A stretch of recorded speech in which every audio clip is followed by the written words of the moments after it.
경기도 이천의 한 물류창고 공사 현장에서 폭발과 함께 불이 났습니다. 이 불로 38명이 숨진 채로 발견이 됐고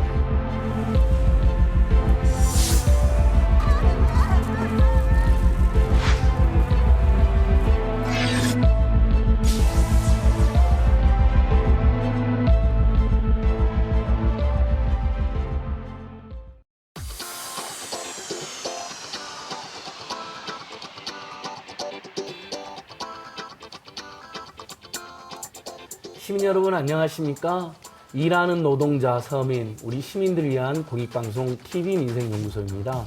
여러분 4년 전 오늘 5월 28일 기억하십니까? 오늘 박원순 서울시장이 그걸 기념해서 추모하는 기자회견에서 건설 노동자의 대책을 발표해서 아시는 분도 있겠지만 오늘 바로 4년 전에 서울구역에서 홀로 스크린도어를 고치다 불의 사고로 청년 비정규직, 여러분 또 기억하시는 김군이 돌아가신 날입니다. 네, 너무 그렇습니다. 가슴 아픈 기억이 다시 떠오르네요. 네, 그렇습니다. 김군은 우리에게 이 위험의 외주와 노동자 산지 사고라는 무거운 화두를 두고 떠났는데요. 네, 오늘 TV 민생연구소에서는 이 김군이 사망한 후 그 김군을 추모하며 또 많은 분들이 지금 오늘 기리고 계실 텐데 그 의미 다시 한번 되새겨보는 시간 마련해봤습니다. 예, 시민 여러분들께서도 많이들 기억하시죠? 당시 청년 노동자 김군의 가방에선 뜯지 못한 컵라면이 나와 있었습니다. 바로 또 다음 역에 가서 일을 해야 되는 빡빡한 일정도 확인이 됐었죠. 자, 근데 우리는 이렇게 안타까운 희생 뒤에 얼마나 우리 노동자들이나 청년이 일하던 일터를 안전하게 바꿔냈는지 오늘 집중적으로 점검을 해봐야 될 것 같습니다. 네, 네, 지금 구의역 추모의 벽 현장에 박철민 기자 나가 있습니다. 박철민 기자.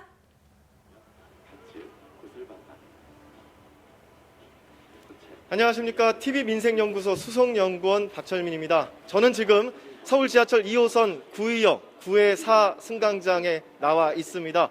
자, 옆에 보시면 4년 전 스크린도어를 홀로 고치다 세상을 떠난 19살 김군을 추모하는 추모의 벽이 마련되어 있습니다.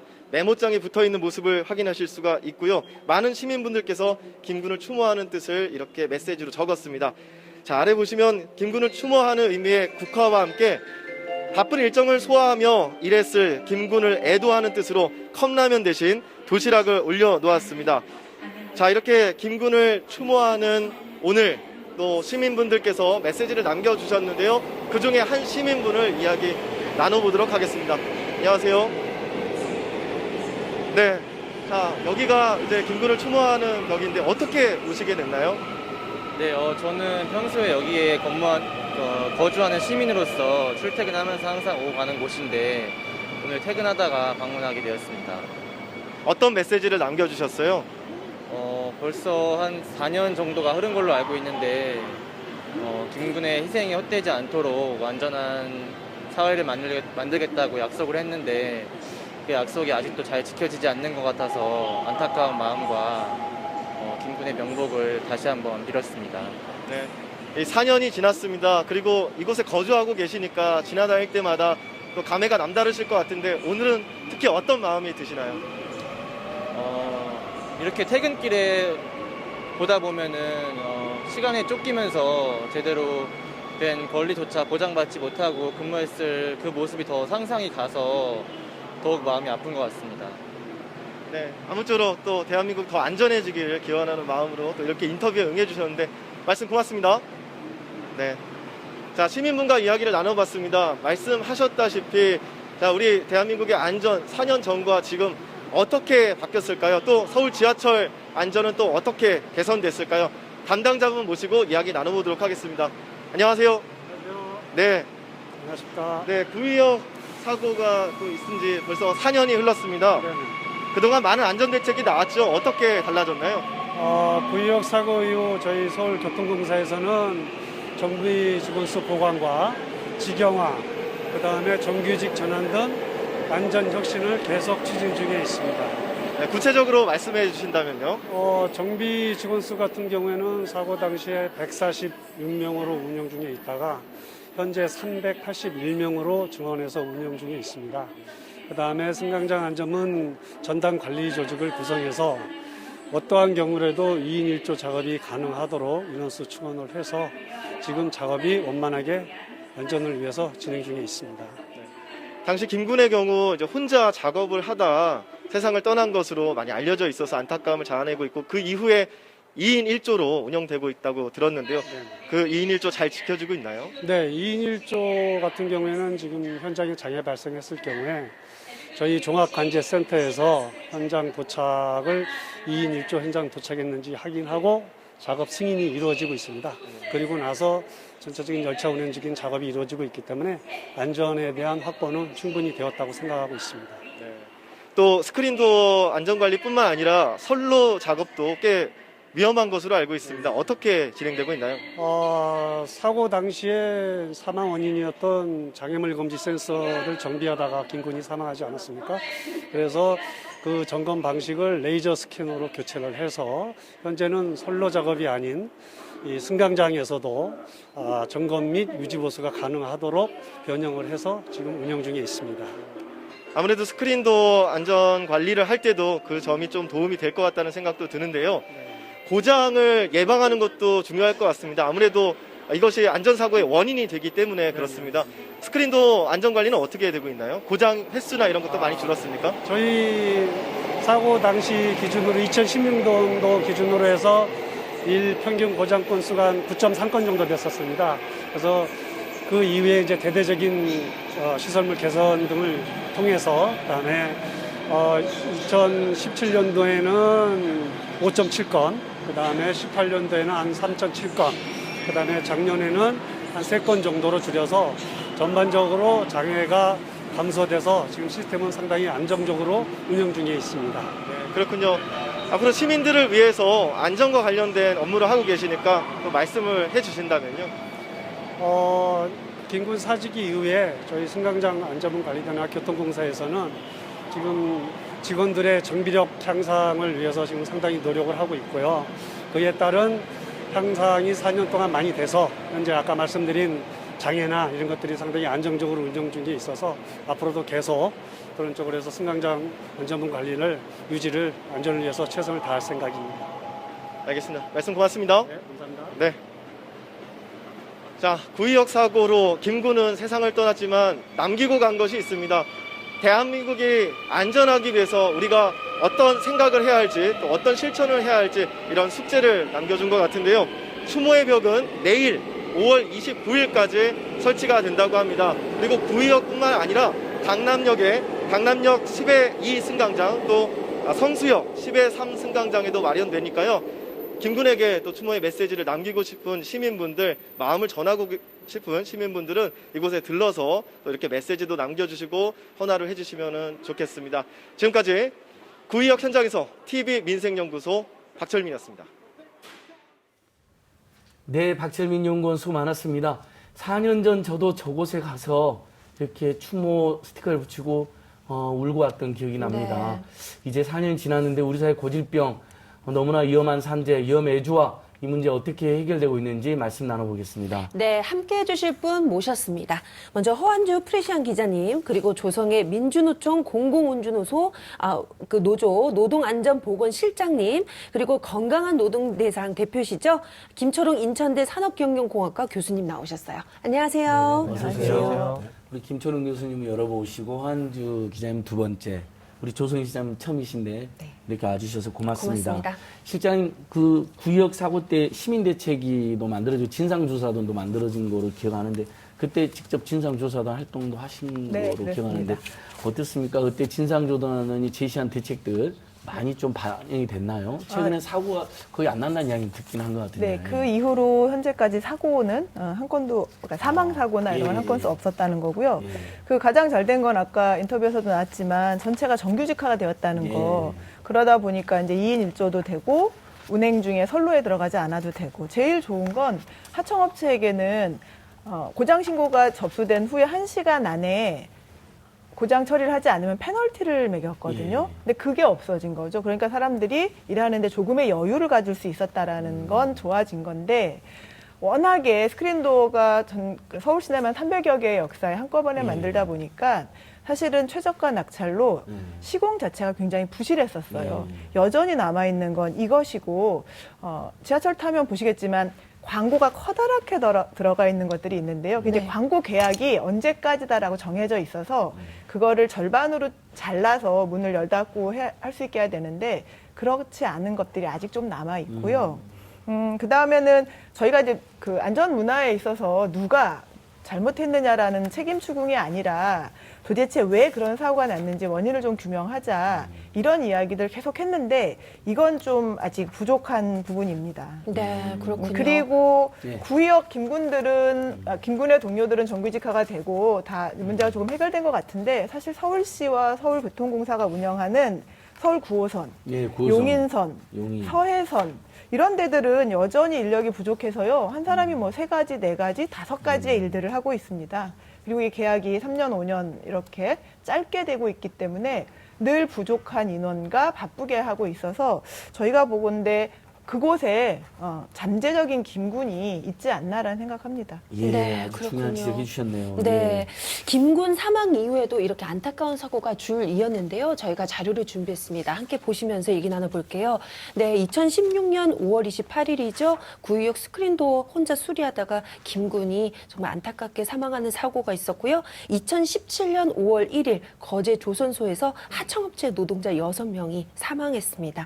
그리고 2017년 8월 20일 이 조선소에서 하청업체 노동자 4명 사망, 그리고 2018년 12월 10일 태안화력발전소에서 근무하던 노동자 김용균 씨가 사망을 했습니다. 자, 이렇게 정말 많은 이런 안전사고가 있었습니다. 그래서 지난 1월에 김용균법이 이제 시행이 됐는데요. 이제 교수님, 많은 분들이 이렇게 얘기를 하세요. 김용균법에 김용균이 없다. 네, 어떻게 이런 얘기가 말이 되느냐, 이런 지적이 많은데 어떤 부분이 문제일까요?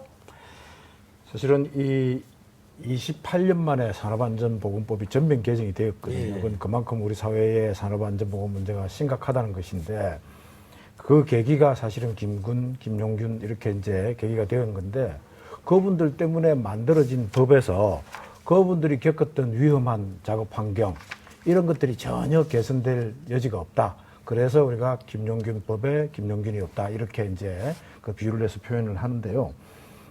결국은 뭐 위험의 외조화가 아직도 이런 제도적인 부분에서 방지되지 못하고 있다. 이게 가장 큰 맹점이라 생각하고요. 그래서 하청을 금지하고 있는데, 많은 대기업들에서 보면은 이걸 뭐 또 다른 형태의 아주 꼼수를 써서 그 하도급을 한다든지 이런 식으로 빠져나가고 있어요. 그래서 그런 부분들을 제대로 개정을 해야 되겠다. 이러한이 요즘 그 얘기되고 있는 중대재해 기업처벌법, 이런 식으로 이제 점점 뭐 현장의 노동조합들이라든지 시민단체 쪽에서 그 얘기를 하고 있고요. 또 그 일환으로 김용균 재단이 만들어져서 가족들과 함께 이런 그 잘못된 그 법을 다시 한번 개정하는 쪽으로 그래서 생명이 안전히 보장되는 일터를 만들 수 있도록 노력들 하고 있습니다. 네, 그렇습니다. 자, 이렇게 김용균법이 시행된 지 넉 달이 이제 지났습니다. 자, 위험의 외주화는 아직도 멈추고 있지 않은데요. 지난 5월 13일입니다. 정말 안타깝게도 삼척에서 60대 하청 노동자가 사망하는 사고가 났었는데요. 저희가 현장을 취재했습니다. 여러분 함께 보시죠.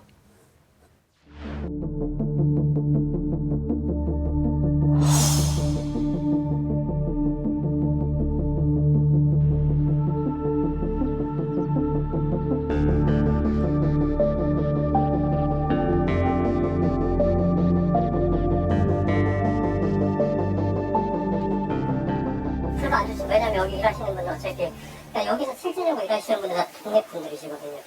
상표로 새로 바뀌면서 여기 이제 그 전에 있던 사람들 내쫓고 이제 퇴사시키고 다시 뭐 들어온다거나 그런 분도 있었거든요. 한 반 이상은 갈렸어요. 동네 분들한테 그런 얘기만 들었죠. 사망했다는 뭐 그런 얘기. 그냥 저희도 이런 게 있기 때문에 그런 얘기 들으면은 별로 안 좋죠. 회사에서 좀 그런 안전 문제에 좀 신경 써주시고 하면은 좋은데 너무 억울하잖아요. 그렇게 뭐 남을 나라 하고 대기업에서 이렇게 묵살하고 그냥 임시 직걸 이렇게 하면 어떻게 다른 사람도 어떻게 일을 해먹고 살겠습니까?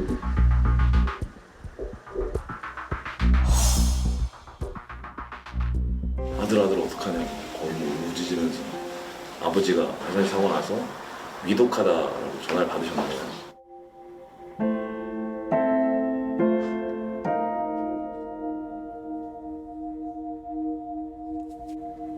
천천히 밀려 올라가는 기계인데 거기에 이렇게 눌리셔서 이제 이 목 쪽이 오른손인지 왼손인지 이렇게 껴있는 상태예요.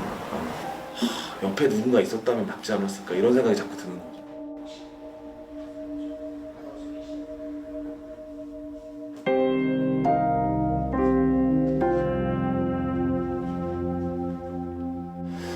아무리 생각해도 왜 여기서 이런 사고가 났을까 이런 생각이 들더라고요.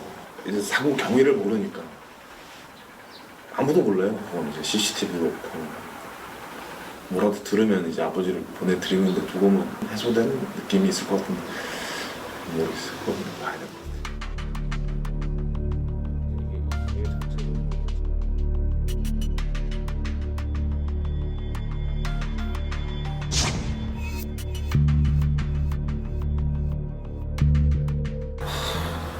지금 이 시점이 되면서 사실 이 정도 되면 어느 정도 수사 결과도 들을 수 있을 줄 알았거든요. 사건의 정황을 파악하기 위해서 압수수색을 하는데 10일째 한다면 뭐가 남아있을까 이런 생각이 들어요. 믿을 수가 없어요, 아무도.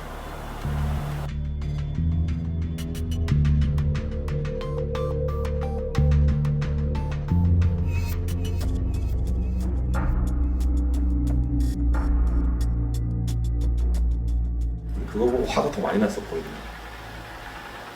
마치 어디서 그냥 복사해서 붙이는 것처럼 그렇게 애도를 하면 저희가 그걸 받아들이겠습니까? 직접 와도 사실은 이제 대표이사 사과를 받고 싶다라고 저쪽에다 이제 얘기를 하는 상황이에요.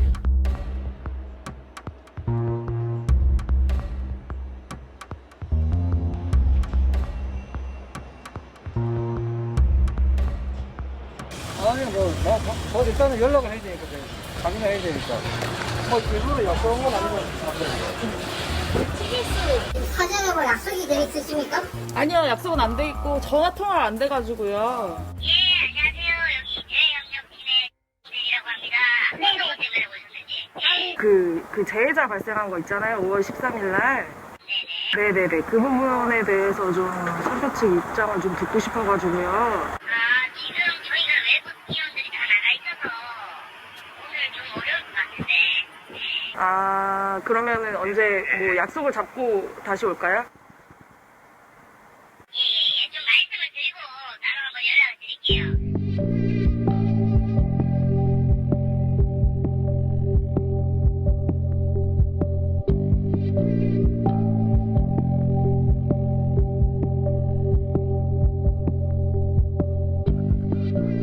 관련자들의 사망 원인이라든가 그런 사고를 하게 된 원인에 대해서 조사하는 거는 맞는데 뭐 디테일하게 뭐 어떤 분이 잘못했다 이런 부분은 지금 계속 조사 중이라서 뭐 좀 사실 말씀드리기 좀 어렵고 그런 사안입니다.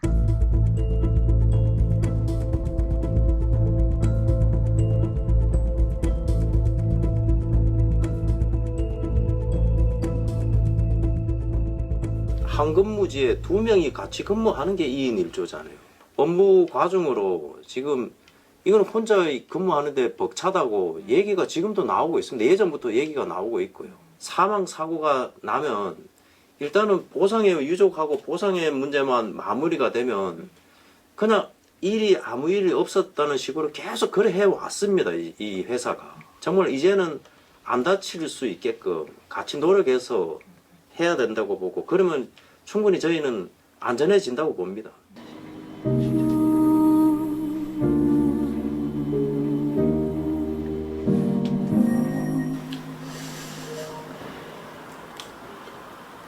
모두가 좋아하는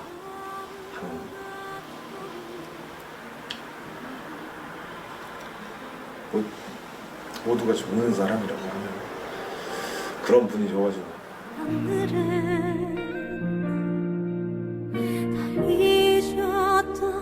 너무 화목한 가정이었어요. 표현은 잘 못하시는데 그냥 아들들이 온다 그러면 이 고기도 사다 놓으시고 눈 감으면 기억은 간절한 그리움으로 머물러 쉰다 나를 감싼다. 정말 슬픈 일입니다. 우리 유가족의 망연자실, 우리 모두의 일이라고 감히 생각해 봅니다. 혼자 근무하는 게 벅차다고 그렇게 얘기가 나왔다. 그러면 뭔가 대책을 세웠다면 이런 사고도 막을 수 있을 것 같은데, 조 실장님, 2인 1조 근무와 안전설비 구별하는 일, 저희들 보기엔 상식적으로 너무 쉬울 것 같은데 이게 이렇게도 어려운 일인 건지 네. 왜 그런 걸까요, 도대체?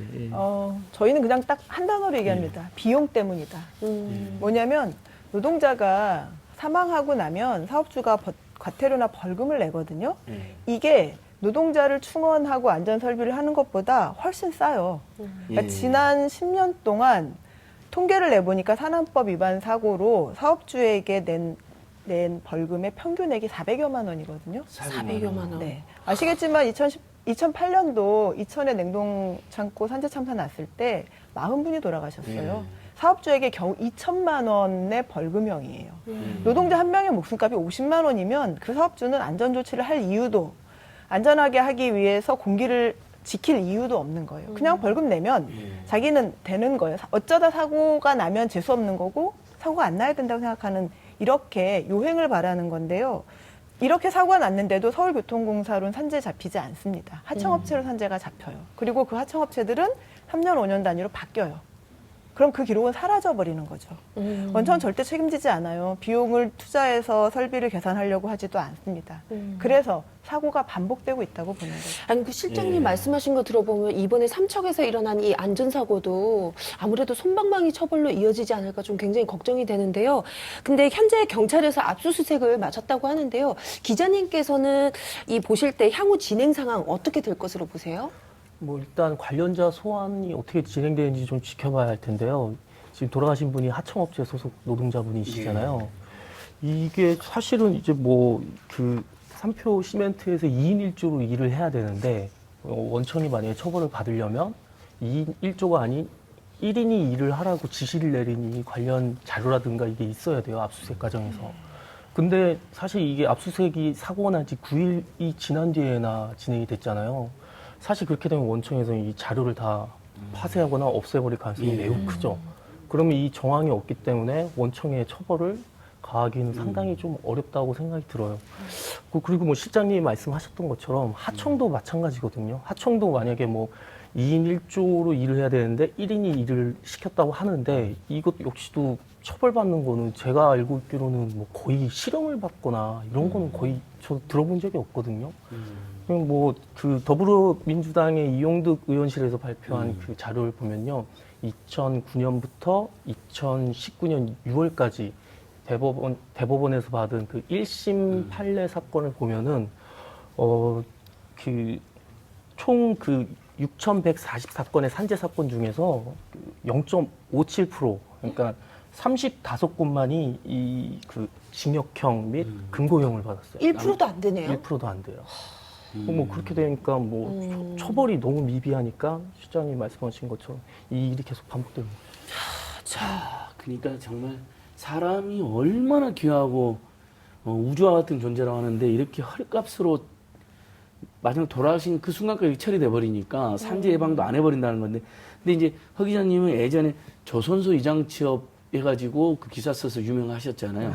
그때도 이렇게 이제 하청업체 노동자들은 산재 예방에서도 차별을 확실히 받고 있다고 들었는데 현장에 실제 해보니까 어떠시던가요? 일단은 그러니까 원청 노동자보다 열악한 환경, 그러니까 하기 싫어하는 일들에 많이 투입되는 거는 명확한 위험한 일 사실이고요. 하시니 일단 투입을 하고. 그렇죠.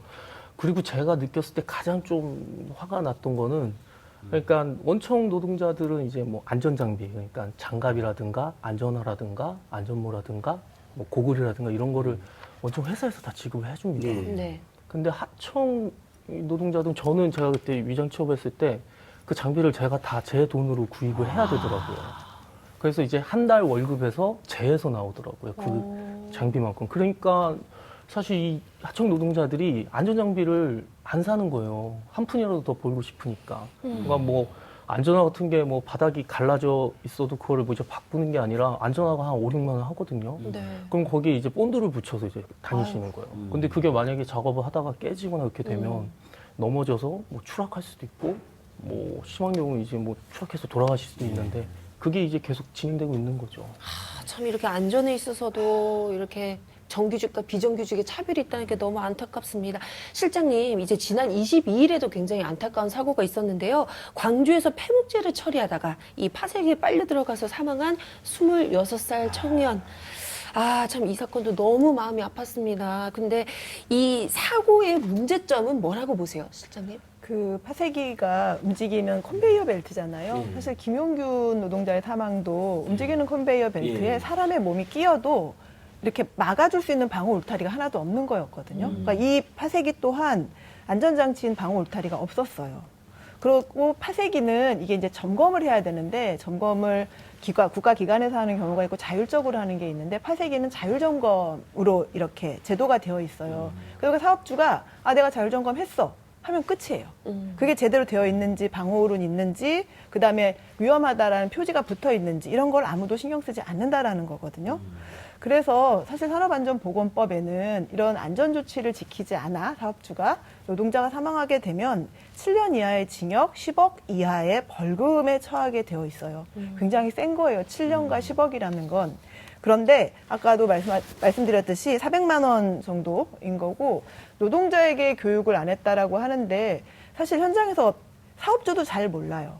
왜냐하면 영세사업주들은 무엇 해야 되는지 잘 모르기도 하고 그러니까 못하면 나중에 고용노동부가 조사 나왔을 때 교육 안 시켰죠? 벌금, 뭐 과태료 이런 형태로 가고 있는 건데 사실은 중소사업장에게는 정부가 그것들 제대로 안전과 보건이 지켜질 수 있도록 관리하고 지도 지원해야 되는데 사실 그게 안 되고 있어요. 더군다나 심각한 건 이 사고 난 노동자가 장애를 갖고 계신 노동자였습니다.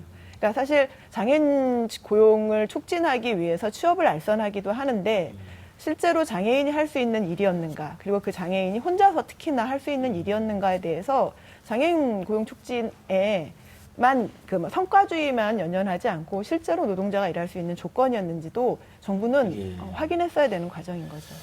그러니까 실장님 우리 김철웅 교수님 오셨으니까 저는 예전부터 그런 생각이 들더라고요.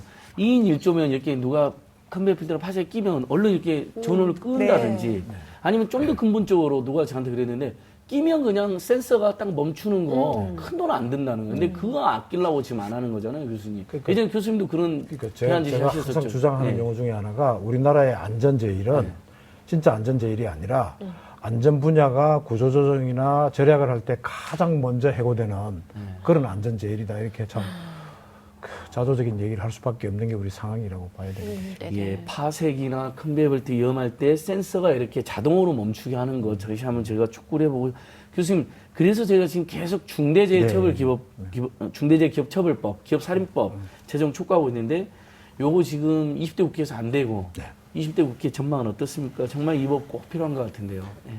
이 중대재해기업처벌법이란 게 정말 최소한 이거라도 하자는 그냥 절규라고 보셔야 돼요. 그래서 이 사람이 죽거나 중대재해가 일어났을 경우에 책임지는 데가 없어요. 제대로 책임도 안 지고. 그래서 기업의 경영 책임자가 사실은 이 노동 환경을 제공하는 기본적인 책임이 기업주에게 있거든, 사업주에게. 그 사람들을 처벌할 수 있고, 그 다음에 또 하나는 그걸 관리 감독 안 하는 공무원이라든지 관계 공공기관의 사람들의 책임을 물을 수 있는 큰 틀에서는 그렇고요. 그 다음에 이제 전부 상한선이거든요. 아까 7억도 얘기했고 1년도 얘기했는데 결국 400만 원으로 귀착이 되잖아요. 그래서 우리는 이걸 갖다가 최소 하한선을 둬서 그 다음에 전체적인 양벌 규정도 상당히 강화를 해서 아까 얘기했던 것처럼 자본주의 사회에서 어떤 벌금이나 이런 그 사고가 나서 자기들이 비용할 지부보다 싸니까 그게 싸니까 이 투자를 안 하는 거예요. 그런 쪽으로 가져가자는 거 그게 이제 중대재해기업법의 큰 틀이라고 보시고 돼요. 다른 나라에도 이런 유사한 법이 있다고 들었는데 그럼요. 어디 있는 건가요? 뭐 영국이나 이런 쪽에서는 영국. 그 기업살인법이라 그럽니다. 그러니까 사망을 하면은 노동자가 사업주를 형사상 살인 행위로 해서 처벌을 할 수 있도록. 이름도 아주 탁 그렇죠. 와닿네요. 기업살인법. 네. 저희들이 이제 그런 주장을 계속 해왔던 거고요. 그래서 선진국이라는 기준이 얼마만큼 사람에 대한 그 가치, 일에 대한 가치를 보느냐는 것이지 국민 소득 가지고 그냥 이렇게 그 평가할 수 있는 부분은 아니라고 생각합니다. 네, 그렇습니다. 아무래도 실장님 이것도 많이 주장하시니까 네. 지금 노동계에서 기업처벌법 하면 많이 줄어들 거나 예상은 하고 있나요?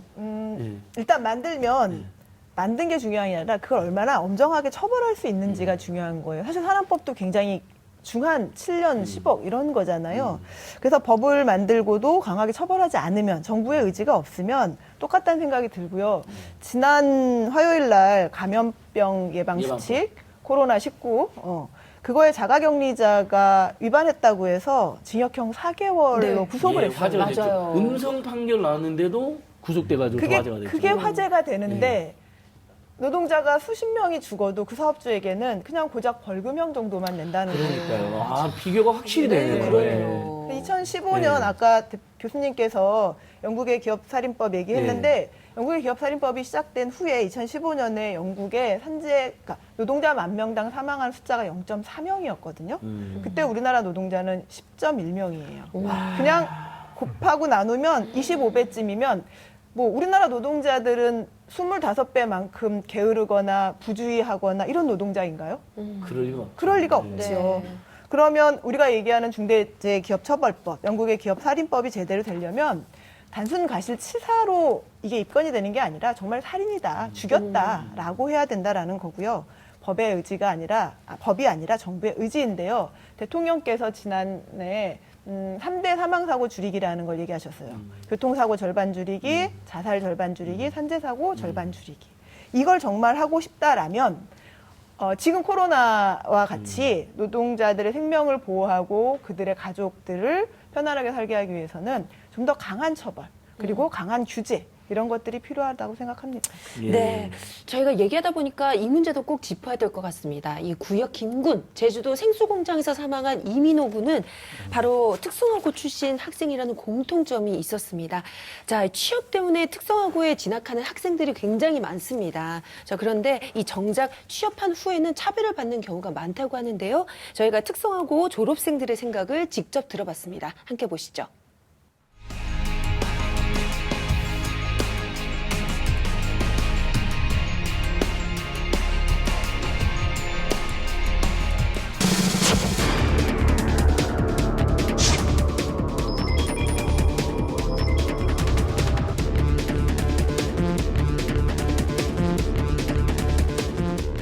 씩 해서 재계약하고 재계약했던 게 가장 흔한 것 같습니다. 이게 1년이 끝날 때쯤 되면은 재계약이 될지 안 될지, 자기가 실수를 하게 되면은 내년에는 또 재계약이 안 될까봐 최대한 실수 안 하고 열심히 다니려고 하는데, 그런 거에 좀 스트레스를 많이 받는 것 같아요.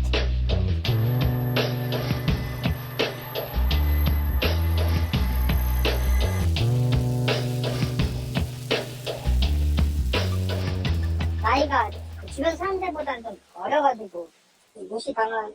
좀 그런 느낌도 좀 있었고, 체질식을 맞춰서 한 150만 원 정도를 받았어야 되는데 그게 150만이 안 되고 회사 운영비 이런 걸로 빠지다 보니까 120만 원? 100만 원 선이었었던 것 같아요.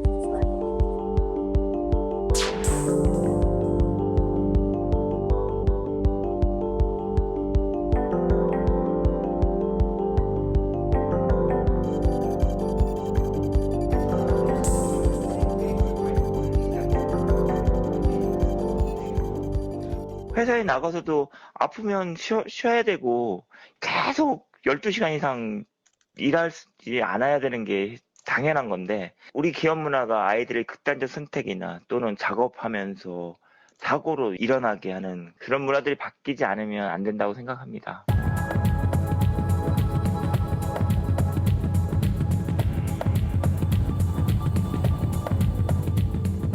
이제 급여를 덜 주거나 일을 추가적으로 더 얹혀주는 이런 식으로 가다 보니까 고졸을 취업을 하고 나서 뭐 후회를 한다거나, 그래서 좀 대학 진학으로 이제 진로를 바꾸는 것 같고, 이제 기성세대 분들, 사회에 먼저 나가신 분들이 좀 더 많은 도움을 주셨으면은 이런 자리가 고졸 취업을 하는 친구들도 많아지고 고졸 채용도 훨씬 더 많아지지 않을까 생각을 하고 있습니다.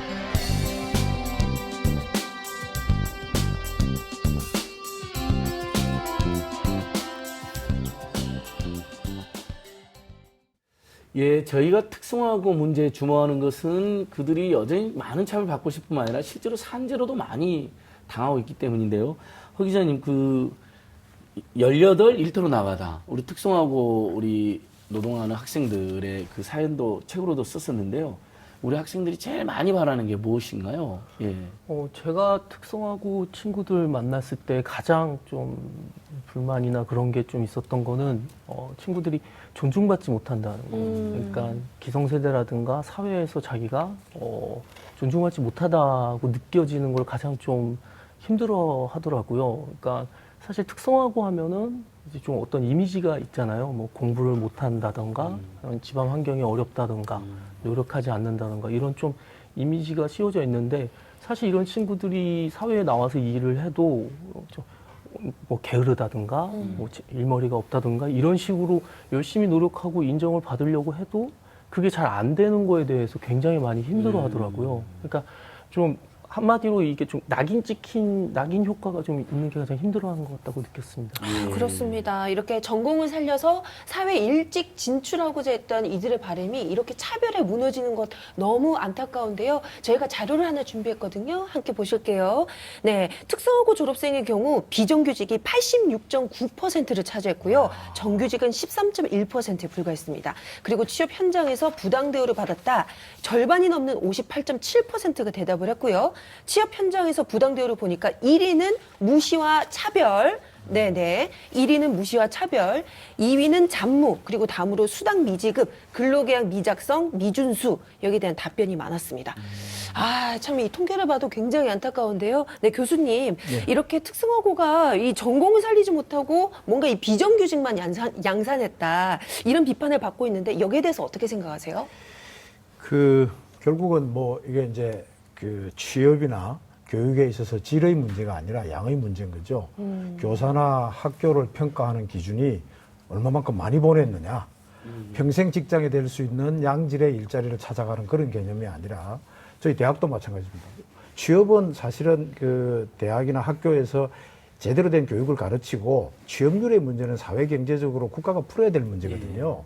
이걸 학교를 평가하는 기준으로, 교사를 평가하는 기준으로 가지고 오다 보니까 이런 이제 양이 성과가 중심이 되는 그런 쪽의 세태로 가지 않느냐.